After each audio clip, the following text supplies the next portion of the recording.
this will be a very intimate discussion, as Mr. Davis put it. So I made Mr. Davis's acquaintance last year when he came and spoke for Dr. Hill. I was instantly caught by the story. I was caught by how moving it was, how authentic it was, and I automatically wanted to have him here to speak at CU at some point during this year. I felt like his story is one that ought to be shared, not just amongst a few, but amongst the many. So originally, we had this in February, but I think every Portlander might remember that we got snowed in, or the blizzard, as everybody put it as. So we're here tonight. So for the people who can't be here, we'll make sure that this gets online, actually gets decent traction. Mr. Davis is a Purple Heart-winning veteran who's recently written a book that I look very much forward to reading at some point. He'll be reading us an excerpt this evening from that very book. Hopefully it does really, really well. So without any further ado, I'm cutting my monologue short. Mr. Davis?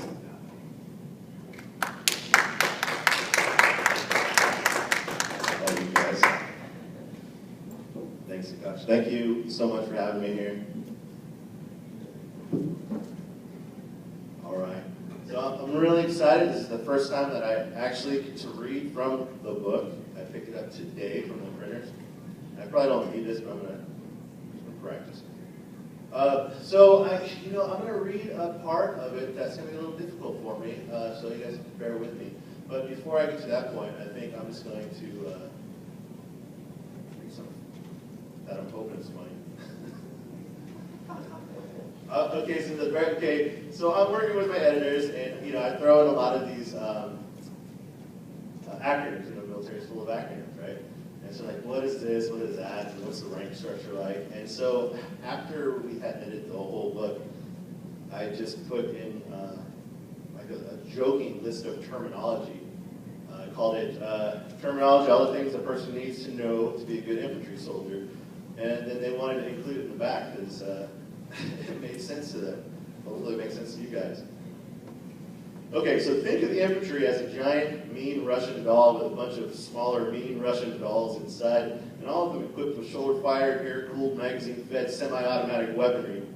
There are 4 soldiers to a team and 2 teams to a squad, 3 line squads and 1 weapon squad to make a platoon, 3 line platoons to one headquarters platoon to make a company, 3 line companies and 1 headquarters company to make a battalion. Team, squad, platoon, company, battalion. A battalion has roughly 350 to 1,000 soldiers in it. A line infantry squad, or what the Steven Spielberg make all the cool movies about. Each squad has 1 squad leader, which is every Hollywood lead man would give his left nut to play, while making a million times more money and pretending to do it than the man who's actually getting shot at with real bullets. There are also 2 team leaders, 2 light machine gunners, 2 grenadiers, 1 rifleman, and 1 designated sharpshooter. The infantry line squad is the mallet that the U.S. Army uses to beat its wary drum. Squad leaders and the team leaders carry M4 rifles. You've seen one in every major war movie in the past 5 or 10 years. Machine gunners carry M249 squat automatic weapons or saws with chain link ammo. Spits a lot of bullets. But these are smaller than the ones in the heavy machine gun. Grenadiers carry M203s, which are M4s with rifles with grenade launchers under the barrel. Think the final scene in Scarface. And the designated marksman carries an M14 semi-automatic. The M14 looks a lot like the M1, think Saving Private Ryan, but with 20 round magazine. These men know everything about each other. They know each other's family members, their favorite sayings, their dreams, their hopes. They even know where their birthmarks are in each other's girlfriends. Weapon squads carry 2 heavy machine guns, the M240s, which took the place of the M60s, think Rambo. And if they could get their hands on it, the M250 cal machine gun that could easily shoot a VW bug in half quicker than you can say, holy shit, just shot a VW bug in half. Weapon squad is historically filled with the bulkiest, craziest, and smartest soldiers. They are the ones who keep the enemies crapping their pants instead of shooting at the line squads. An infantry line company has 3 line squads and a weapons squad. The members of a good infantry line company are closer to each other than you are to your family. The members of a great infantry line company are closer to each other than you are to your genitalia. One great infantry line squad, or one great infantry line company could fend off all the armies of Xerxes, Alexander, and Genghis Khan if you gave them enough ammo in Class 4, which are building materials, to dig the proper defensive perimeter. This is no exaggeration. A battalion is made up of 3 or 4 line companies and 1 headquarters company. The headquarters company exists for logistics and administrative purposes. These units plan the attacks, wash clothes, deliver mail, and get the line units their beans and bullets. And historically, they're led by majors, captains, and master sergeants, but populated by pogues. You know, the fat body the line companies throughout. You guys know what I'm talking about. And broke dicks. This is what we call them. Joes hurt themselves in training, or they complain that they got hurt in order to get out of training. And sometimes the very smartest soldiers, because officers don't know much about computers or radios as the younger Nintendo, no friendo generation. If a soldier is too bad at his job or too good at his job, he ends up in the headquarters. So here's the rank structure. E stands for enlisted. E1 and E2. Both are privates ranks with little difference between the two. Their tiers can fill an ocean. E3, PFC, a private first class. A private who has suddenly become self-aware. E4 specialist. A glorified private who gets put in charge every once in a while. Then you got your E4 corporal, more than a specialist but less than a sergeant. And whenever you find a crappy detail, they're in charge. They are the lowest ranking non-commissioned officers or NCO. They get paid the same as specialists. They have to do more than earn. So E5 sergeant or buck sergeant, the blossom from the unjustified arrogance. A newly promoted buck sergeant feels he can fix the world if given a loud enough bullhorn. E6, staff sergeant. Proper rank for a squad leader and the best position in the military. The staff sergeant has just enough rank to afford a bit of independence, but not enough to have to attend staff meetings. The higher-ups believe him capable of leading squads in combat, but incapable of understanding PowerPoint. This illusion is kept up by both sides, giving the staff sergeant the ability to avoid bureaucratic bullshit and officers a false sense of superiority. E7 is sergeant first class. The proper rank for a platoon sergeant. He leads 30-plus men and has to deal with the platoon leader, the company commander, and the whining of all the enlisted men in his platoon. Sergeant first class always get the best lines in the military movies. They're always portrayed by sons of bitches with hearts of gold, and they kick around and cuss at their men while chewing a cigar in the scenes and secretly sacrifice for them in the next. Okay, you have your E8 first sergeant, the highest ranking NCO in the company. They're very elusive and rarely seen in the wild due to staff meetings and battalion briefings. These war-hardened warriors give up their authority to lead missions in order to be a conduit between the enlisted and the officers.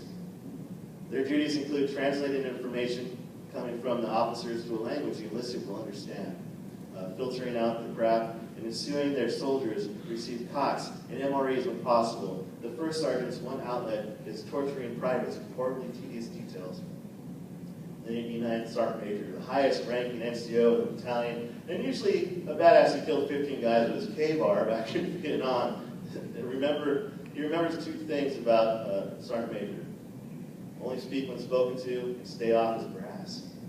Sergeant Majors are extremely territorial, and inevitably find the most trafficked patch of grass in the unit and call it his own. So when a new private walks by on the grass, all the fury of 20-plus year career can be unleashed. I go into the officers' rank, pretty good. But I want to skip that. I want to read the. So I was in Iraq in 2004. We did a whole year train up in Texas. That was a 6-month train up. 5 months in Texas and 1 month in Louisiana. GRTC. Been there 6 times. It's horrible. Called the box. So bad. So after we got out, they had us train because they wanted to make sure that we're just not some weekend warriors that would shoot ourselves in the foot. So that's when I write about that. And then we finally get to Kuwait first, and we were there for a month. And that's where the name of the book comes from. I'm not going to read that section, but when we first get to Kuwait, you guys will notice that being in, they do silly things. They replace our upper receivers in our M4s, and they give us wax bullets to help us, get our weapons as accurate as possible instead of real bullets. I don't know why, but yeah, it's 120 degrees outside, and as you can imagine, wax bullets didn't fare too well. They'd like shoot one, pop it off, and then it would jam. Shoot a couple more, it would jam, and that just kind of became the metaphor for the entire war. It's sad, but it's funny. So at this point in the book, I have been in country for 4.5 months. In our first 30 days in Iraq, we had 34 combat missions, and half of them were air assault helicopters. They didn't have any other infantry where I was at in Taji, so they had us, and they used us a lot. And so we were pretty burned out by this time. And this chapter is called The Worst of It, because it really is, and that's what I was talking about. It gets up to the point where I was hit. But when I got hit, it wasn't the worst part of the war for me. I had been blown up a couple times before I actually got injured. The worst part of the war was when the North Gate got bombed, the North Gate to our base. And I don't know if you guys know this, but okay, so our base, we just went in and took over Taji, which was an Air Force base. But it was a bombed out Air Force base because we bombed it out before we got there. And so we needed to fix it up. And so we paid Iraqi citizens $5 a day to come in and dig holes, fill holes, move rocks, stuff like that. And these guys didn't have anything else, and no other way to make money. And so every morning we'd have lines and lines of Iraqis waiting, just hoping to get that $5 a day thing. And line out, they had this big line in Northgate, about 30 or 40 people. I was supposed to be there, but I had another mission and our squad was late. And there was a big dump truck full of rocks, and a car bomb went off next to the dump truck. And it acted like the world's biggest claymore mine. So it went off, hit the dump truck, and all the rocks just went into this huge line of Iraqi citizens. And when I got there, that was the worst day for me. So many, dead people, your body fat, if it catches fire, it just won't go out. And it was just horrible stuff. I'm going to go to right after that.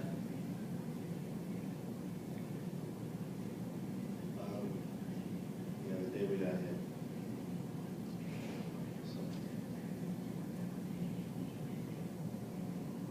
So it's the next night. We were supposed to have the day off on June 13th. That's the day I got hit. June 12th, we're all playing Xbox and drinking really horrible whiskey we bought from kids. I know it was bad, but we never got really drunk. And, we just had a couple sips. It was so bad that it kept me from drinking a lot of it. But we were playing Xbox and drinking whiskey cut with the soda that we got from the DFAC. And our lieutenant comes in and pops his head in and he says, "Oh, I knew I'd find you here. We got our day off tomorrow's canceled. I needed you for the op order." And so we got about a couple hours sleep, and then we had to load all our stuff up. So this is 7 hours after he had told me our day off was canceled. 7 hours later, my squad, Corporal Quinn's team, and the men in the lieutenant's Humvee sat waiting in our Humvee in the shade of some cypress trees. We borrowed Lee and Quinn's team from 3rd Squad because we never rolled out the gate with fewer than 4 trucks to a patrol. We all waited for Lieutenant Kayas, who was inside the top, giving a roster that included the names and social security numbers for each person in each truck, along with a list of their weapons, the ammo, all the stuff that we were taking out. We also He was also checking for any last-minute changes to the operation order. We filled the time complaining about our shitty trucks, the plywood box in the back of Melvin's truck that had been nailed so many times that the boards had started splitting. The suspension in our rig was shot. Quinn pointed at a bullet hole in the truck's windshield that had been there for over a month. We all laughed and smoked and joked while assembled around the hood of my truck, except for Simon. He sat in the back of the truck behind the machine gun mount in the middle of the big plywood square. I used the rear passenger seat wheel to step up and saw him staring at his boots. "What's up, man?" I asked. "Nothing, just a little tired." He looked up with his half smile. "Yeah, no shit, how you enjoying your day off?" I asked. "When's the party start? Can we wear our Hawaiian shirts?" Insurgents wouldn't know what to think. "What are you doing back here? You don't want to see Liam's hole?" I laughed, thinking he'd do the same, but he just looked at the horizon. The sun was coming up. "I got a theory about holes," I said. "Me too, especially after that last leave before heading over. Did I tell you that my dad tried to buy me a whore?" And he really did. That's in the book too. "Everything we do, drinking, drugs, girls, even going to war, is to fill one hole or another," he said. I didn't know why he was being so serious, and I wished he'd stop. A $25 Korean prostitute in downtown LA. "That's why we're here, Sean, to fill some kind of hole." "Shit, Simon, you can't say that around a bunch of infantrymen." I needed to lighten the mood, so I yelled to the rest of the guys, "Hey, Simon, it says we're only here to fill a hole." The guys laughed and threw rocks at stray dogs waiting around for scraps. Baldwin said, "I'll fill your hole." And Liam laughed, "Hell, I'd fill a couple holes over the laundry. You see those Filipino girls?" Finally, Simon smiled and said, "See, it's true." And I heard the first sergeant come over the radio of the cab. Since the Iraqis had stopped being so eager to volunteer for the menial tasks around the base, the first sergeant had started assigning details to more soldiers. I always tried to keep my squad from those shitty details, but that morning he caught me. Walken, Baldwin, and Simon were standing around the hood of the Humvee smoking cigarettes, laughing and bullshitting, and I stopped and I looked over at them. "It's not going to fall for it today. We have to send someone back to supervise the work crew." "Make Bravo team do it," Simon said. "They sent someone last time," and I said, "It's got to be Alpha team." No one volunteered, so I pointed at Simon. "It's between you and Walken." Simon crossed his arms and raised an eyebrow. "Come on, what about B?" B was Sergeant Baldwin. "Virtues of rank," Baldwin said, and he laughed. "Don't make me do it again, Sean, please," Simon said. Walken threw his hands up. "I always do it because I'm the lowest rank. It's not fair." "See, he knows his place," Simon said. "Come on, Sergeant," Walken said. "Fine, I'll flip a coin." Walken called in the air. I pulled out a quarter and I tossed it up end over end. Walken called heads. I caught it. I slapped it down in the back of my left hand and I uncovered it. And there was Washington's profile. He won. But instead I told him it was tails. It's not the private's lucky day. "Ha!" Simon rubbed young Walken's helmet like it was mussing the hair of some school kid. "Don't worry. We'll be having more fun than you will, but at least you'll get the air conditioning once in a while." Lieutenant Caius walked up holding a couple of pieces of paper. "What's the problem?" "First sergeant's details, sir," I said. "Tell him you forgot," he said. "I tried, sir," I said. I lived in number 6. "Well, I guess you're screwed, Walken. Go tell the talk to take your name off the roster, okay?" "Okay, gather around." Caius walked to the hood of his Humvee and held up a piece of paper, and on it were 2 faded black squares, 3 blue parallel squiggly lines, and 2 red straight lines. This was a printout from someone's PowerPoint presentation, the only map that he was given for our objective. The squares were close together, one small and the other smaller. They represented the house and the guest house of our target. The squiggly lines were the irrigation ditches in front of the house, and the straight lines were the roads. I looked around the other guys, ready to laugh if anyone else started. There was no way that what he had just given us was the real op order. The only real intelligence revealed here was that one of the talk's printers was dangerously low on toner. Assuming the coffee ring was an accident and didn't mean anything, I understood that our mission was to fake a traffic checkpoint about 1/8 of an inch past the squiggly lines, about a thumb's distance left of where the red lines intersected, above what appeared to be an ink stain. From there, we would keep eyes on two faded squares and hoping to see the real target, a gold-colored BMW that hopefully would have an arms dealer inside. And I stood with the expression of disbelief that Picasso may have had if, when presenting Guernica to the Spanish Republic government, it was used for pin the tail on the donkey at a child's birthday party. And I started to believe the brass and the talk had no idea people shot real bullets and RPGs at us. What does this mean in reality, sir? Where are we going? Lieutenant Caius closed his eyes and grabbed the bridge with his nose. About 20 minutes north of Taji. We never patrolled that far north, and it seemed like a dumb idea to try now without satellite imagery, intelligence, or a guide. And I didn't mean to, but I let my frustration slip. The least they could have done was whip out the Crayolas. I mean, maybe some aquamarine between the squiggles, some burnt sienna to show us where the land is. And I guess it finally got to Lieutenant Caius. Maybe he started to see the big joke. And he didn't think it was funny being used as a punchline. He hit the hood of the car.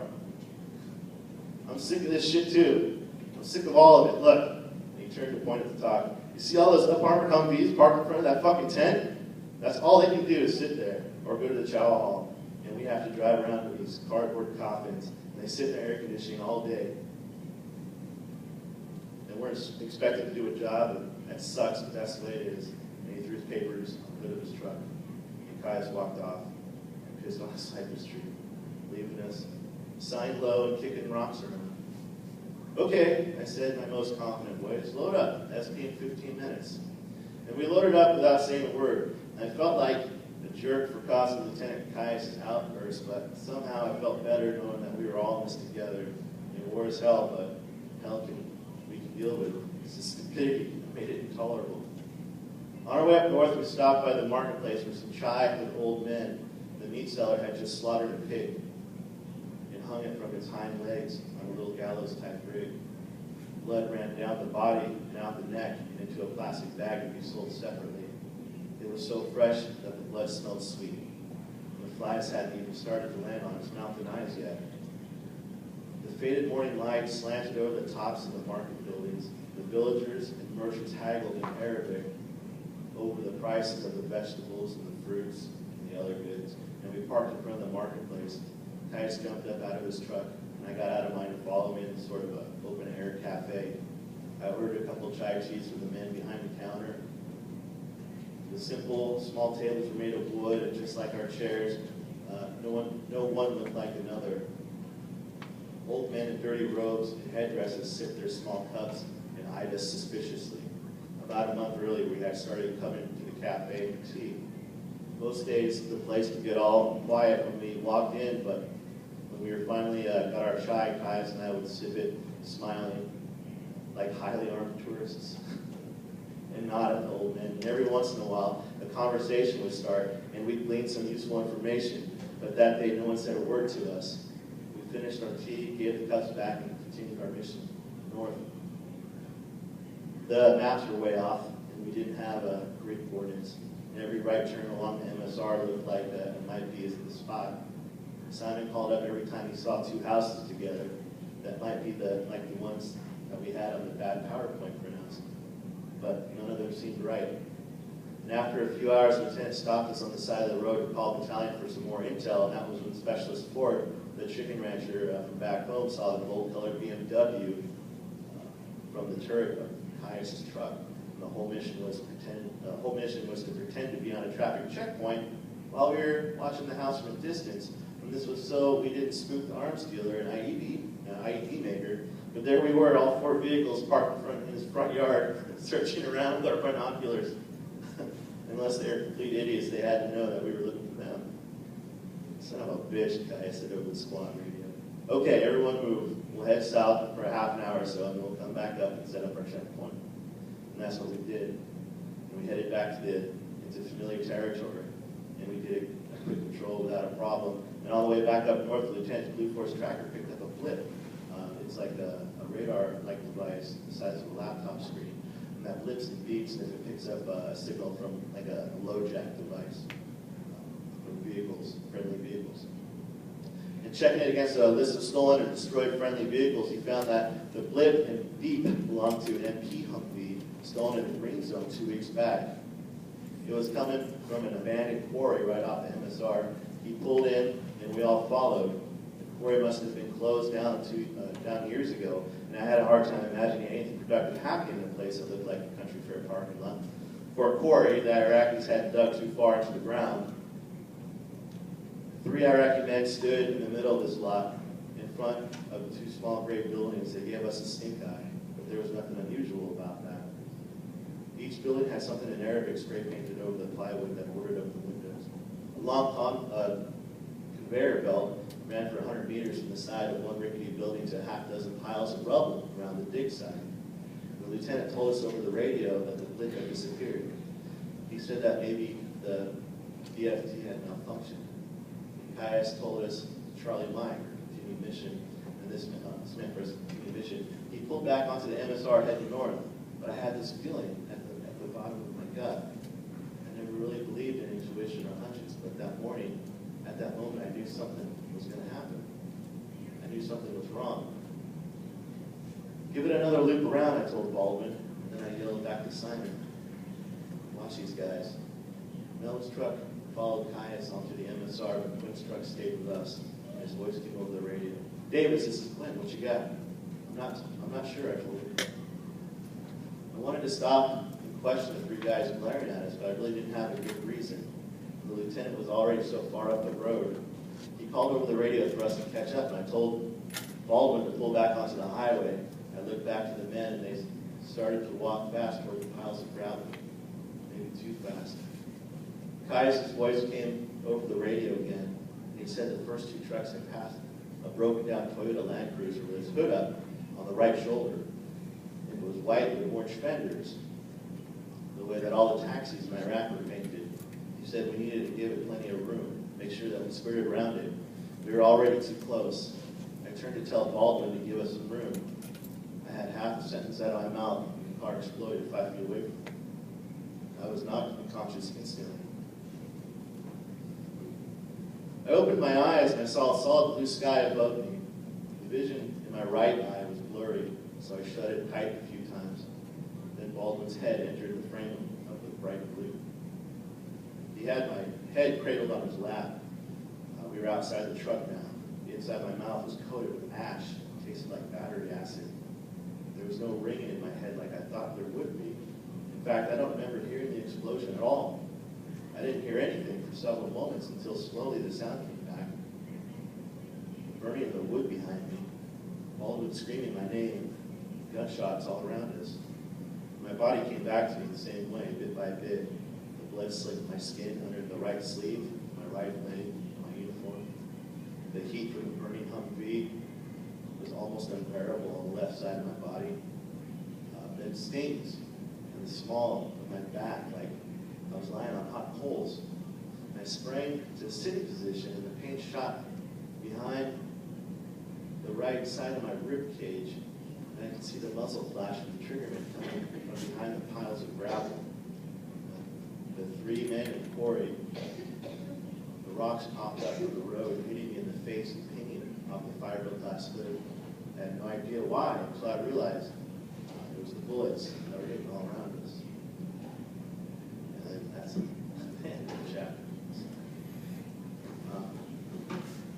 Now, you know, what I notice when every time I do reading, or like today on the radio, the discussion just keeps going on and on, right?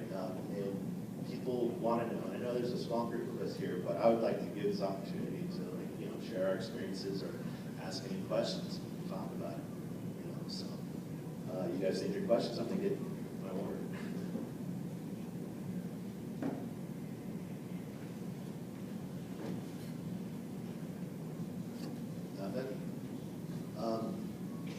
Simon in the book was really Eric McKinley. This book is based off of the stuff that I did, and that all the war parts are true. Some of the characters are put together, and some of the events are changed. Early on during this book, I let some of the guys read it that were there with me, And they're like, I don't remember it that way. I'm like, well, I do, you know, or like, come on, Sean, you were a badass. You kicked the doors down, and in the book you talk about how scared you are all the time. I'm like, I was terrified all the time, but you know, you still do it. You know, and you don't want people to know that you're terrified, especially if you're in charge of people. You know.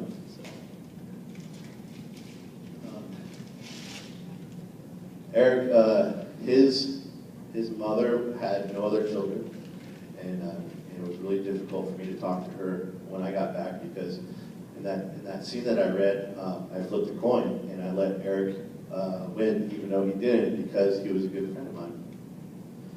And that really hit me, because when the general pinned my Purple Heart on my bed, on my hospital bed, and I looked down and I saw that same profile of George Washington, and I was like,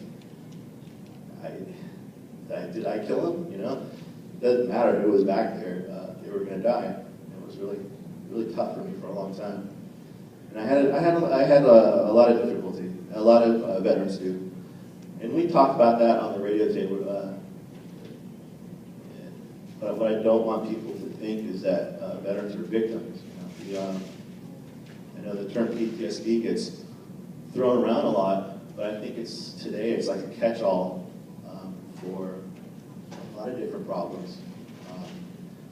And some veterans think, oh, I got PTSD, and they might not, they might use that as an excuse not to go through that difficult transition back into society. You know? And I didn't know if I was going to make it for a while. You know, I talk about that in the book. I was suicidal, but at some points mad at myself because I was so upset, you know. So, but for me, finding a purpose really gave me, you know, saved my life. Art, writing, painting, saved my life. So, you guys got anything? Yeah. So these days, are you focusing on that for everything, or have you got more? Focusing on the book? Focusing on your arts. Oh yeah, I paint with acrylics. My art hangs at Six Days Gallery on Alberta Street. I just did a picture of Bill Murray. I like that guy. I focus right now on, I also teach in college. I took this term off to go around the country with the book and talk places. But what helps me out, and I'm sure it helps out all these other veterans, is to help other people. You know? I have a nonprofit that, with a buddy of mine who's actually going back over for the 4th time to Afghanistan. But we help out veterans, we get them into the arts. Like we got veterans as extras on Grimm. I put together anthologies for veterans. I write stories, I edit them, and I publish those, 100 runs at a time, and we do reads around for them. And with that, it helps me out a lot. You know, I've been to the anthology readings where I find some guy comes up to me, he's got tears in his eyes, you know, I'm the biggest baby nowadays. He's crying, I'm crying, we're all hugging. Never met him before, you know, and that's makes it all worth it. I love it. And I'm proud of what I did in the military too. You know, like I was talking before, the infantry today is not just shooting people, blowing shit up. It's helping people, and we did a lot of helping.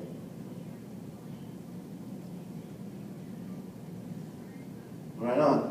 I don't have anything else. You guys don't have any questions, so I appreciate you guys being here and listening to it. Thank you. I got something for you, Sean. Yeah. You mentioned, in your reading that you had that feeling that day, and it kind of reminded me of several other war movies. You see Apocalypse Now, I think one of the characters in the final scene, hey, I got a bad feeling about this. Tom Parinter's here. Do you think there's anything to the bad feeling that you should listen to that a little bit more? I never believed in it before, but I did. I did another loop in that gravel lot just because I just knew, you know. And what I didn't put in the book because it sounded too cliche. When I was talking to Eric, he was in the back of the truck. He said he was going to die that day. He's like, I'm just going to die. No, he didn't say that day. He's like, I'm going to die back here, Sean. No, man, you're not going to do that. You know, it's okay. And he really said that to me. And then it happened later that day. So yeah, I don't know. I don't know about, psychic connections or whatever. That sounds silly, but I did have that feeling, and he did say that to me, so I wrote it down. No, I think that's very true. I know for me, when I was in the Air Force, we would go through like days, boredom. Yeah. We were like, all of a sudden the shit is still the same. But Yeah. I got to the point towards the end, I realized, I just knew what the patient was, and I knew that the next life, That's so weird. Yeah. It's something in the air, I don't know what it is. You're Yeah. certainly not wishing for it to happen, but I think you found them the right perspective to drop to the finish. Yeah. And it's one of those things you kind of want to drop. Yeah. You want to test yourself, but at Yeah. the same time, you're like, oh, I'm going to test the way. Yeah, I had some bad feelings. We were clearing a tunnel out in Taji once. I